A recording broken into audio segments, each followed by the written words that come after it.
Hello. Hmm. This is the first time that I'm getting in touch with you all to clarify something, and I think this will be the first time that I'll be thinking twice before I speak my heart, because I'm anxious that my words might be misinterpreted. So forgive me if I take a while longer than usual to communicate my thoughts. And I'd like to do this in English. In a recent interview, I was asked if I was a supporter of the left or the right wing, and I clearly stated that I believe I'm neutral, and we need to be good human beings first before we identify ourselves with our beliefs, and that the oppressed need to be protected at any cost. So further into the interview, I went on to elaborate on how I look at things, and I had quoted two references which had a huge impact on me, and which left me traumatized for days.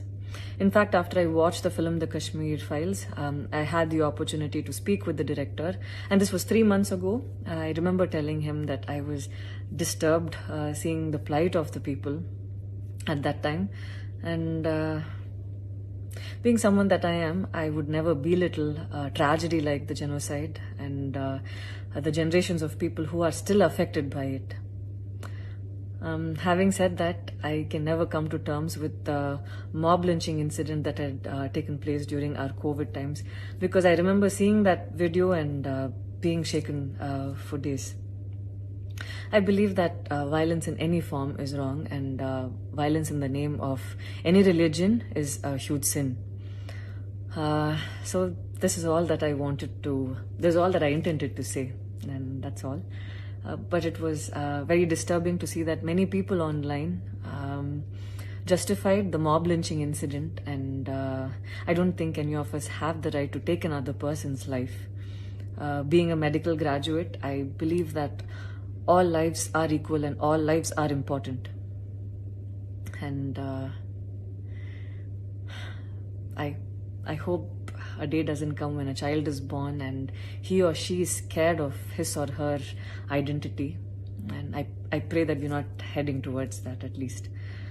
14 years of my life, my school life, I remember every day going to school and chanting, "All Indians are my brothers and sisters. I love my country and I'm proud of its rich and varied heritage." So maybe it went so deep into my head. And we as children would never differentiated each other based on culture or caste or religion. So anytime I speak, it comes from a very neutral ground, and I was very surprised to see that whatever I had spoken was taken in a completely different way. And it was also very upsetting to see that a lot of prominent personalities and websites had carried a snippet from the previous interview that I had given, even without seeing the complete interview or the genuinity behind what was said. I would like to take this opportunity to thank the people who stood by me the last few days, because I remember feeling so alone and conflicted, wondering what I did wrong, and it was heartwarming to see that a lot of people raised their voice in support of me, and I felt like they knew me for who I am. So thank you so much for making me feel like I wasn't alone. So I wish you all happiness, peace and love. Thank you so much.